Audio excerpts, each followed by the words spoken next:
Every individual has the power and responsibility to make a difference. In this segment, you'll meet a teacher who empowers her grade 6 students to feel that they can contribute to making their world a better place. Pamela Crawford engages her students in authentic, active learning that focuses on relevant topics of interest.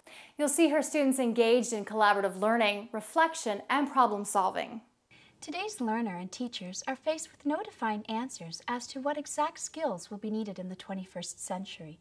We do know that teachers need to prepare students to understand, critically evaluate, manage, and ultimately produce information in a global environment that is awash with instant, growing, and changing information. In short, today's learner is tomorrow's global citizen. In fact, in many cases, we see today's students are being given opportunities to already view themselves as positive global citizens. Today's classroom needs to teach skills and strategies that will help students see that their daily learning is relevant to them personally, to their local community, and even the global community. Students will evaluate text and media images, talk accountably, read, write, and present through various mediums, all with the goal of empowering them to be solution-oriented. I will engage students in short, focused lessons based on ongoing assessment and curriculum outcomes. This webcast demonstrates the benefits, roles, and values of integrating technology and digital literacies into the classroom to enhance student outcomes. It also demonstrates how students can voice a strong message through mediums such as podcasting, and that these messages have a strong potential to reach a wide, if not global, audience. If I continue to waste fresh water from a bottle or from the tap, it will affect me in the future. Within this literacy block, you will see much student collaboration. It is critical that today's learners have multiple daily opportunities to talk, create, evaluate, and assess their own learning. We know that most workplace innovations are a result of a collaborative process. We need only to look at the rise of social networking to recognize that this is how we are evolving in our everyday world. While the computers are traditionally used as a research tool, they are increasingly becoming a primary writing tool. I feel that the computer experience helps us because it's a different way to learn and it's a different perspective on how you can learn. Immediate access to the computer increases the opportunities for students to immediately apply new strategies that are taught in the shared or guided reading sessions. They offer an immediate connection from reading to writing. And I want you to make some of those corrections that we talked about. So whether it's a new headline or a change in a font, and then they'll be pretty much ready to be published completely. Okay? No, I just really liked your headline. Okay, I think that these are beautifully laid out and they want me to read, and I want to read more. Thank you. Okay. We noticed the students will search out multiple opportunities to test new learning. For instance, during our research on water issues, students immediately Googled other photos of water bottles and landfills and began to utilize and apply their new knowledge and vocabulary. Using vocabulary elicited from this unit as well as predetermined vocabulary, the Word Study Center offers focused practice on specific skills. When assembling the print resources for a unit, I have to keep basic considerations in mind, such as, are there multiple opinions and perspectives and treatments of the topic? Do the texts offer multiple entry points for the students? And do they mimic or support my teaching focus? In my guided reading and writing lessons, I accommodate up to 6 students. Materials are readily available and sessions last 5 to 20 minutes. In order to provide for guided reading and writing, students need to have established routines and expectations for work production while I am engaged in small group or individual sessions. You're going to have your podcasts, you have your newspaper front page to work on, you have your posters to work on. So the creation station will be here. If you should be done everything, you may move to the word knowledge station. Over here it's word sort, it's in the envelope as normal. And also, we have a couple of people who are going to be taking the tap water challenge. We will let you know as that happens. So, does everybody have something that needs to be completed? The implementation of a few work centers within the room allows for students to quietly work through various objectives. Having the opportunity to independently plan and move throughout these centers in a self-guided, independent manner allows children to prioritize and self-determine their own learning needs. The pace and scope of each center is differentiated to meet the needs of the individual learners. Of course, this is not completely up to the student. Through ongoing assessment, I am continually guiding each child through identified critical learnings. At each of the centers, I ensure that I provide a variety of entry points or opportunities for differentiation for each outcome. I might have graphic organizers or any type of assistive device that ensures that each student meets with success. Further, these centers encourage the use of accountable talk and communication. When technology is involved, I find that the students will teach each other in a quick and concise way. In essence, I provide scaffolded levels of self-directed learning. This authentic and meaningful learning will serve their lifelong needs. I also find that these centers provide an opportunity to demonstrate the character development that I model, develop, and sustain. After all, global-mindedness begins when we can be mindful and respectful of our fellow learners. Today's students will be evaluating an image and a fact page. They have previously been introduced to global water issues through literature provided by our local municipality, books on global warming, the environment, and powerful stories such as Ryan's Well and One Well, the story of water on Earth. I begin with the photo and ask the students, what techniques has the photographer used in this photograph to engage or influence the viewer? Students engage in accountable talk and partners as they respond and evaluate the text. I thought the first picture was a field because it was really far out. Make them like into something like something made out of hard plastic. Okay. Like make them useful. As a whole group, we brainstorm the conclusions that can be drawn from the events or information presented in the text. The conversation turns to discussing why students think it is important for people to know about this topic. Given the needs of some of the learners in my classroom, I have already written jot notes on a few stickies that will help guide or scaffold their thinking. Differentiating my instruction in this way helps focus their attention and allows them to contribute in a meaningful way. For example, all these websites show that 2.5 million water bottles are being thrown out in every hour. So why don't they just stop making them if everybody knows? I think maybe the next thing we could do in the future was make something to either break down the plastic water bottles or stop creating something that's just going to damage our Earth in the future, and what we're going to become is whatever our Earth is becoming. So Wonderful. I feel that that is going to affect all of us. Yeah, and how did you feel when you learned that information, that you were paying 1,000 times more for that water bottle than it is for out of the tap? And we compared that to the Wii. Would you pay 1,000 times more for a Wii system because it comes in a plastic bag or not? How did you feel? I kind of felt ripped off because we're spending our money for like really nothing except for tap water. We could just get it from our tap for cheaper. I've got to begin with. Okay, so where does that bring you, that word to begin with in this image? I'd say I would start with to begin with the solution. Ah. We could ban the bottle, like how we have for other things that we've done. Wonderful.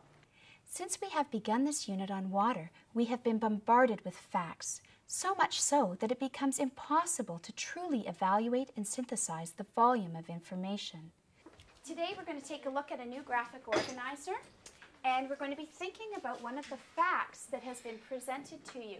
Since we began this unit, we've had literally hundreds of new facts come at us. This lesson, called Fact Impact, is designed to help students slow down and critically examine just one impactful fact. While we could use any of the facts presented in our unit, I will focus on one from yesterday's shared reading. It takes 1,000 years for water bottles to break down. This lesson uses a graphic organizer to guide students through a critical process of examining facts discovered in various media. Bailey? As there could be many different ways people tell it, and it might be an exaggeration or it could be not even real. Okay. We begin by uncovering the source and then checking it against another source. Following that, we determine reliability, especially if it was a web-based site. The website's all about water and water issues and water bottles and stuff, and that's what the question is. So it's reliable. Okay. What else makes an internet source reliable? Also, if more than one site says the same thing, it's most likely true and there's no changes. Okay. So you're going to say that you're going to check multiple sites. Where could you also check that fact? What would you do to check that fact? To check that fact, I would probably Google it. Okay. Or you could go to the library. You don't always have to check your facts on the internet. There's multiple ways that you could check them through print resources, through the library. You might also ask an expert. Next, we look at how and why this fact has emerged, or the background knowledge. Then we look at the impact or implications in 3 columns: me, us or local, and others or global. Lastly, we look at actions that can be taken due to our new understandings of this fact. We could pledge to not buy water bottles anymore. We can write letters, we can do speeches. Students are then sent out in groups with their own graphic organizers to critically deconstruct a fact of their choice. This fact impact will be the basis of their group podcast. Students will then use a podcast organizer to transpose their idea into auditory form.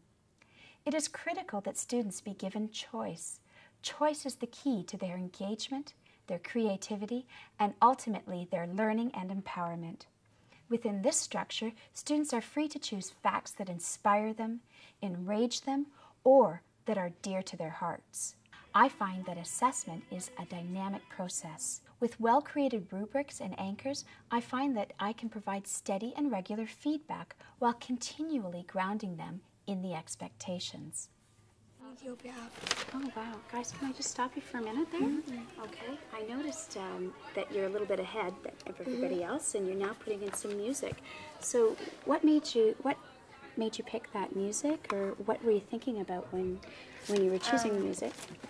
We were thinking about a music that best suits our lines. Okay. So, And copyright free. Copyright free, and that supports your message. Yeah. Wonderful. I also noticed that you were really practicing some of that language with that music, so you're using the features that we talked about, that catchy sound bites. Okay. I also noticed that you were practicing and redoing, trying to make the message simple and effective and have impact to people. So that's wonderful. Okay. And you're doing a great job. You want to just keep going? In terms of conferencing with students, I have found that technology is invaluable for speeding up the process within my classroom. When projects are presented in digital form, students readily engage in peer editing and revision.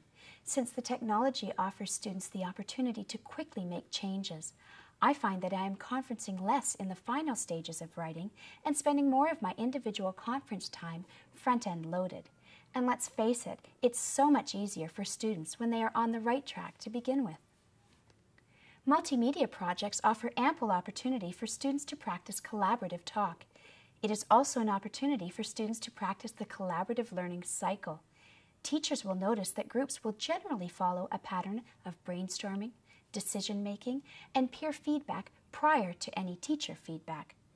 Once a group gets teacher feedback, they then review and assess their product. Again, in this case, the teacher acts as a facilitator and a guide, continually offering the next step in a small, attainable manner. Further to this assessment of a written product, there is an additional level of self-assessment that I am looking for throughout this unit. It's going to be a simple sentence you're going to put your name on. Before I thought, and then you choose. Now I know, I understand, I see, I believe, or I can share. And you can pick out any piece or the thing that really made you grow. It can be short, it can be long. Okay, so I'd like you to just take some time now. This simple exercise exemplifies the notion that we are supposed to change and grow and challenge our own thinking. As this is a reflective piece, students are critically analyzing their experience with the information taught in this unit. They are asked to select a point of learning, describe it, analyze it, interpret it, evaluate it, and then finally create a summative sentence. This type of metacognitive activity really makes them accountable for their own learning and even celebrates it. Well, before I started this unit, I really didn't know how much how much water was affecting the whole world. But now after doing this, I have bigger perspective on it and how much it is. And now I can really appreciate like how much like some people are trying to help it, but I also know that we still need to do a lot more to fix the crisis. I feel like I've grown more confident and knowing that there's issues out there, and with the technology you can learn that and you can help more and go to events that you can talk about what you know and make the world more aware. To get the water bottle problem message across even more, I introduced the Tap Water Challenge to see if my students could tell the difference between tap water and bottled water. And you liked this one. Tap water. You liked tap water. This experiential learning led to a wonderful conversation about corporate control over a human right resource. After the challenge, students took action. They lobbied board officials to ban the use of water bottles at track and field events. We are proud to report that there was only 1 bag of waste produced from our regional track meet. To extend my students' thinking, I have found think work to be very effective. In this case, students were asked to imagine some solutions to the problem that we have with water bottles. When you go home tonight, you have to write. I'm going to ask you to do something a little bit different. I want you to do some think work.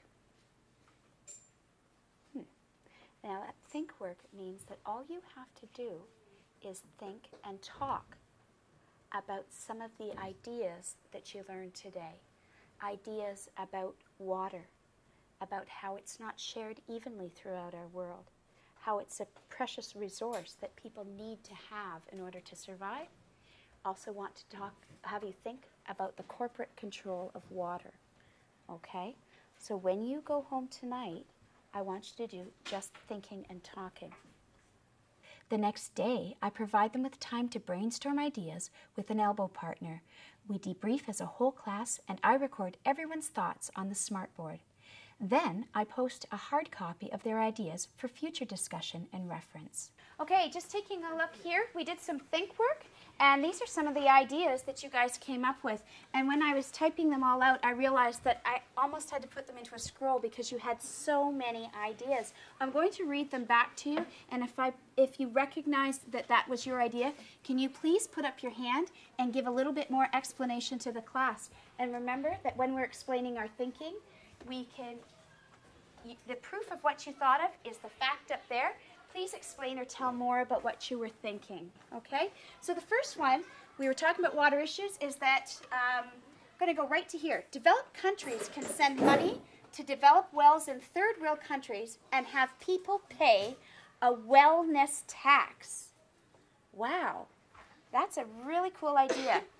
Next one, manufacturing plants could limit bottles to developed world and only have them in the third world. That keeps the bottle industry in business, but it funnels it to where it needs it most. Vicki? I thought of that idea because North America is blessed with fresh water, so we don't really know what it's like to not have fresh water. So we're really greedy with it, and we can waste a lot. So if we have a limited amount, so we don't waste as much. And then whatever we don't receive is sent to the third world countries, so they have fresh water. So it's an even distribution of water around the world. To me, it is clear that this group is full of solutions. My students noticed a problem and have devised some strategies to deal with it, just like Craig Kielberger did when he was in grade 6. We also know Craig went on to do amazing things to help bring the awareness of the issue of child labor to light. In fact, he was even nominated for a Nobel Peace Prize. I believe that everyone in my room has the same potential to be a problem solver, so for the next writing activity, I challenge my students to imagine themselves in 20 years having won the Nobel Peace Prize for implementing a water solution. This writing task will be in the form of a front-page newspaper article. Students use Microsoft Publisher to create a whole front page of news. They pay careful attention to all of the features found on the front pages of newspapers. Now that you're seeing it out in print, is there anything that you would like to change about your headline? Make it bigger. You'd like to make it bigger. Okay, so why don't you make a note on that? Because you can do that on your computer afterwards. Okay, what did you notice about each other's headlines? Were they catchy? Yeah, Bailey's was really good because it caught my attention. Okay. So can you read it, the headline out here? If you're not part of the solution, you're part of the problem. Okay. So I used a quote that you had told us in the past. So. Okay, so you used that catchy idea to bring it in. It makes me want to read what problem are you talking about. And how about you, Taylor? I just put Taylor Devitt wins Nobel Peace Prize because I didn't really think of what I wanted to put on the headline. So. Okay, so would that be something that you might want to revise now that you hear some of the other catchy ones? Once they have had a chance to talk with a partner and to brainstorm a few headlines or stories, students devise a plan for their front page in their writer's notebooks. Some students elect to use graphic organizing software such as Smart Ideas to help them plan. On an ongoing basis, I refer back to the answer sandwich and to the APEC model to help students communicate their deeper understanding of issues of social justice, humanitarianism, and character. Guiding students throughout this explicit form helps ensure that they communicate their ideas in an organized and focused way. And what we're going to do is we're going to share some of those answers, and you are going to talk to your peers about what you've noticed in their answers. And what I'd like you to take notice of, Thomas, are some of the things that we've talked about in our answer sandwich, which is that they would have these words, these signal words, that help keep our writing focused and help us explain our thinking really well. So you might look for or listen for those signal words. And the other thing that you might consider is the answer, proof, explain, and connect concept. And so you are going to take notice of other people's writing and tell them what you think they did well. Okay? Who's got one that a question and an answer that they want to share first? Okay, Thomas, we'll start with you. The question is, how could you change people's ideas about water consumption? Use information from yesterday's experience and your own ideas to support the answer. And my answer was, you can change people's ideas about water consumption by telling them something like, well, something that I learned, like a water bottle costs 1,000 times more than a glass of water from the tap. Then you could explain to them that bottled water is basically tap water, over 40%. Next, you could explain to them that 1/3 of the bottle filled is how much oil is used to make the bottle. And that is how you can change people's ideas about water consumption. Thank you. So what did you notice about Thomas's answer? That he used a lot of the answer sandwich words like then and next and that is how, and it gave him a good, strong answer. Good. Differentiation is embedded within the whole structure of the unit. One of the key pieces is ensuring that students are able to demonstrate their learning and communicate it in a manner that they enjoy. Offering an opportunity to complete a poster appeals to the kinesthetic and visual learner. Whether it is a poster, an article, or a podcast, the product can still be assessed using many of the same criteria, such as those found within the media triangle. In order to prepare students to thrive in the future, they need to develop habits of mind, strategies, and skills that enable them to become globally minded, creative, and independent critical thinkers. Our classrooms should no longer be bound by physical walls. Through video conferencing, we not only bring experts into our class, but my students join the larger global community of learners. Using this technology, we have been instructed by scientists from NASA's Jet Propulsion Labs, toured the Smithsonian, and visited the Galapagos Islands. What an exciting time to be a learner and a teacher. Podcasts and online newspapers were just two ways you saw technology being used as tools in Pamela's classroom. The students used the computers and programs in a responsible and purposeful way that helped them convey their own message and ultimately accomplish their goals.